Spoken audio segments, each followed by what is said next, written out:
¿Qué es la técnica en el ajedrez? Esto es algo que muchos aficionados se preguntan y me recuerda a una poesía de Gustavo Adolfo Bécquer, el genial poeta español del siglo XIX, poeta de la época romántica, que decía: ¿qué es poesía? Me preguntas mientras clavas en mí tu pupila azul. ¿Qué es poesía? Y tú me lo preguntas. Poesía eres tú. En la misma forma, ¿qué es técnica?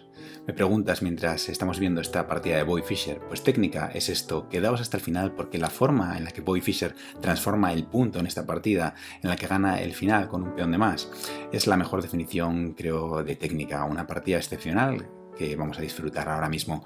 Fischer con las blancas se enfrentaba aquí a Wolfgang Unzicker, un jugador muy fuerte, y usa su querida Ruy López, la apertura española, en la que tenemos una vez más la defensa Morphy, tradicional en aquellos años. Y aquí acordaos, como siempre os digo, de jugar este B5 si vais a jugar con negras antes de que el blanco haga C3, porque de lo contrario, con un C3 a tiempo, el blanco se ahorraría un tiempo con alfil C2 en un solo tiempo y no tener que hacer primero alfil B3, desde donde será atacado por el caballo de A5, lo que permite a las negras establecer el clásico esquema de Chigorin, de Mikhail Chigorin, el padre de la escuela rusa.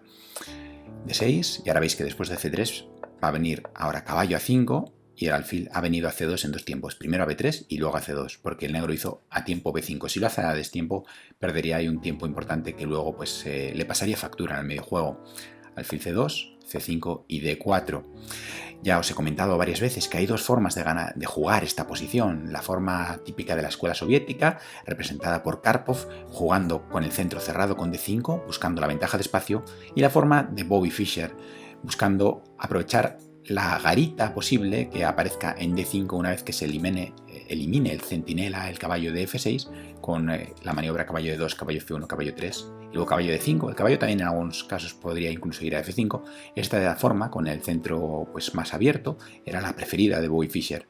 Y vamos a verla una vez más en esta partida. Por supuesto, caballo de 2, alfil de 7 y caballo F1. Aquí vemos a Fischer que comienza a maniobrar.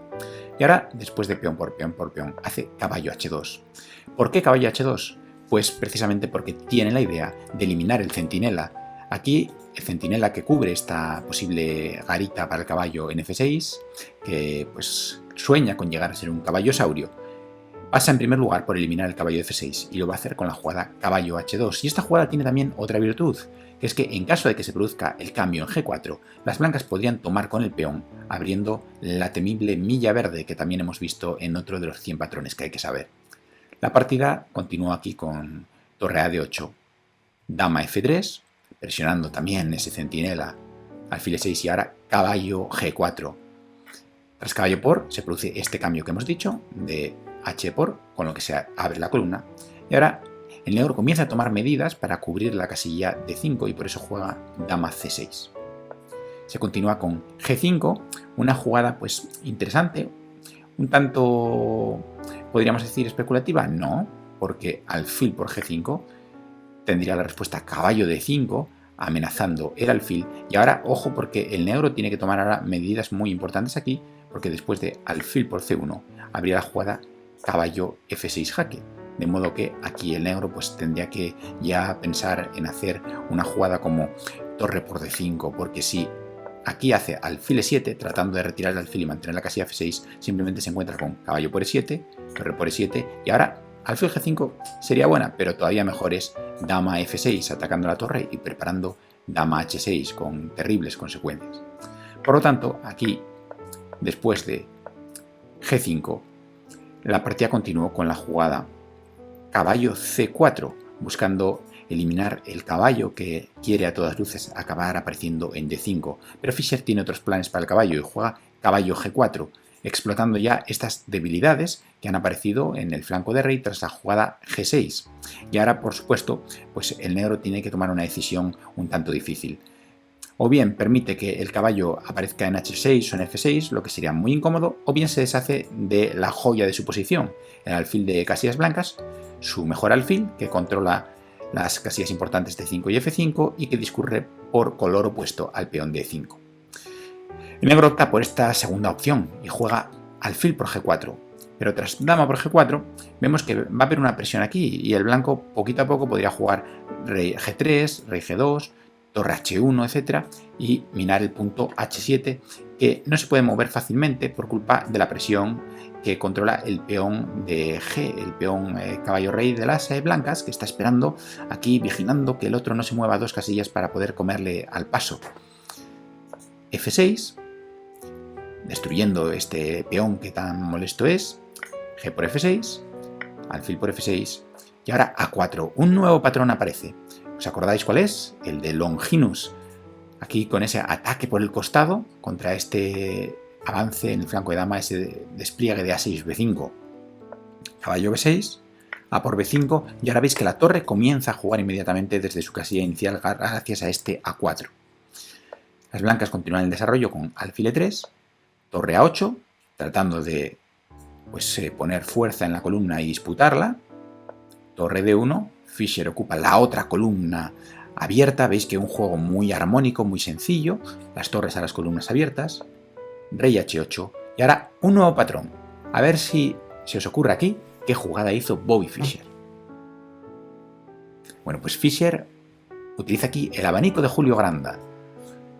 Hace B3 y deja sin casillas a ese caballo de B6, que ahora tiene negada la evolución por D5, pero también ahora a A4 y C4. Una jugada muy buena es el B3 de mucha clase posicional. Alfil G7 y ahora dama H4. Alfil F6 y alfil G5. Buscando el cambio de los alfiles de casillas negras. Alguien podría pensar, pero bueno, ¿no habíamos dicho antes que el alfil que discurría por casillas contrarias a la cadena de peones, en este caso este centro bloqueado, que está en casillas blancas para el blanco, era el mejor alfil? ¿Por qué lo cambia Fischer por el alfil de las negras, que en principio es malo, ¿no? Porque está chocando contra sus peones? Pues bueno, la explicación está en que ese alfil es la única pieza que puede defender con consistencia estas debilidades de las casillas negras. Y por lo tanto, pues Fischer trata de cambiarlo para, a pesar de ya no tener el alfil de casillas blancas, poder explotar esas debilidades con la dama. Y como bien decía Bronstein en Ajedrez de torneo, ese fantástico libro sobre el Candidatos de Zurich del año 1953, la debilidad de las casillas negras hace que a su vez estén débiles piezas que están en casillas blancas, porque no van a poder ser defendidas desde esas casillas. Es un concepto un poquito oscuro, pero vamos a ver aquí cómo se va a notar en algunos casos que la debilidad de las casillas negras también se hace latente a otras casillas, como las casillas blancas, y vais a verlo. Alfil por G5, dama por G5, torre por A1 y caballo D7. Y este es un claro ejemplo. Por ejemplo, fijaos en este caballo. Este caballo ahora está sujeto por la dama, ¿no? Pero si recibiese un poquito de presión, la torre pues ya no puede ir a D8 a defenderlo, porque la debilidad de las casillas negras hace que casillas como D8, E7 o C7 pues no sean fáciles de ocupar por las piezas negras y por tanto defender piezas que estén en esas casillas. Esto es un poquito el concepto que Bronstein nos trataba de transmitir en ese libro de Ajedrez de torneo. Alfil D1, una jugada muy buena, buscando pues nuevos terrenos para el alfil, terrenos más fértiles, nuevos pastos, como les gusta decir a los literatos del ajedrez. Caballo F6, sobre todo refiriéndose a los caballos, ¿no? Por aquella metáfora de que el caballo pasta. Caballo F6, pero también el alfil. Torre A7, ocupando la séptima, y ahora, en cierto modo, defendiendo de forma indirecta el peón, porque fijaos, dama por E4, estoy seguro que todos entendéis por qué no la puede hacer. Dama por E4 dejaría el caballo sin defensa y por lo tanto, pues bueno, sería un error muy grosso, ¿no? Dama por F6, rey G8 y dama G7 mate, ¿vale? Pero mi pregunta es, ¿qué pasaría aquí si caballo por E4? ¿Qué pasa si lo come con el caballo, que parece que además, pues, molesta atacando la dama? A ver si me podéis decir por qué Bobby Fischer no tenía ningún miedo a caballo por E4. Bueno, pues el problema es que después de caballo por E4 seguiría dama H6. Y fijaos, una vez más, ya no solamente son las casillas negras las que están débiles, sino también las blancas. Y H7 ahora estaría también bajo el fuego cruzado de la dama y de la torre. ¿Cómo detener estos dos mates? No hay manera. Se amenazan dos mates y si caballo F6, por ejemplo, parando este, habría mate.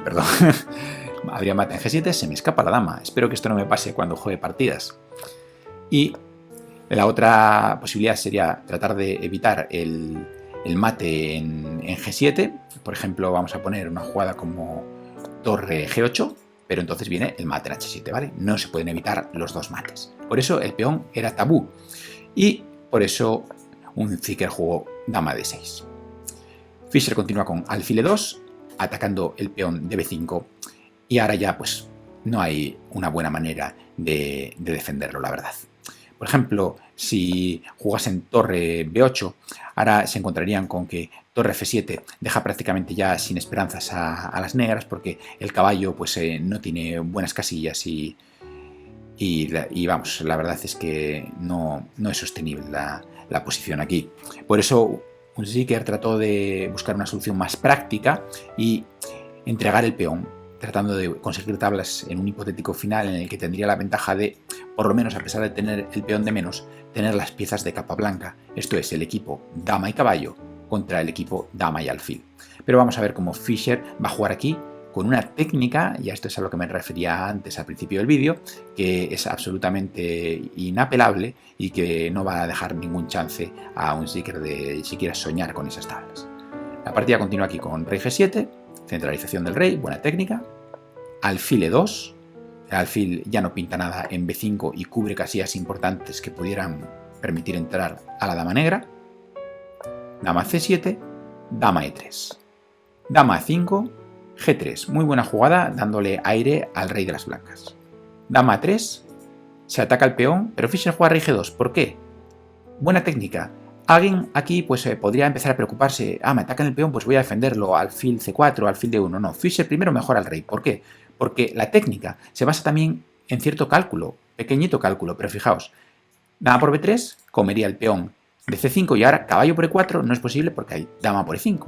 O sea que en realidad el peón no puede ser capturado, por eso no se preocupa en defender lo que no puede ser atacado o capturado. Dama A5, juego Unziker, dama D3. Dama B6, ataca el peón y ahora sí que se defiende con dama C4. Dama C6, ataca el peón D4, alfil D3. Poco a poco va consolidando la posición.